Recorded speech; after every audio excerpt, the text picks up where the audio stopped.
watching this very closely as well. In Rocky Mount, people are picking up the pieces after that devastating EF3 tornado yesterday. The storm injured 15 people, 4 of them seriously, and left debris scattered over miles.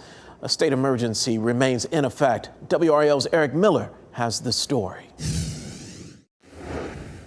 This afternoon, the sun is shining on a battered Rocky Mount. This here behind me was a medical supply store. And if you take a look down here on the ground, you can see pieces of brick and chunks of wood that were literally ripped out of the building by this tornado, alongside pieces of medical equipment like this crutch here.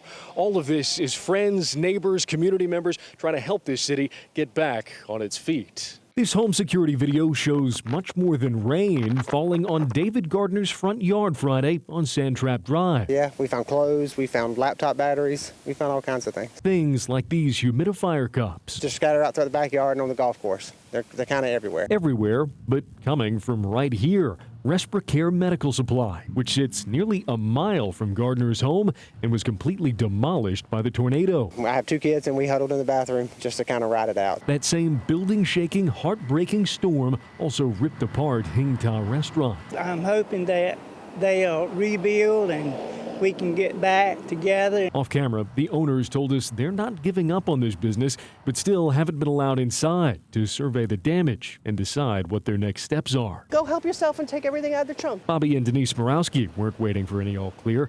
They delivered cookies and pallets of water to first responders at the scene. It's just too close to home. God was here. A piece of relief as this part of Rocky Mount pieces itself back together. In Rocky Mount, Eric Miller, WRAL News. Now we know North Carolinians love to give. If you want to help the people impacted by Helene, head to WRAL.com. We have a list of organizations looking for donations and the items they need the most.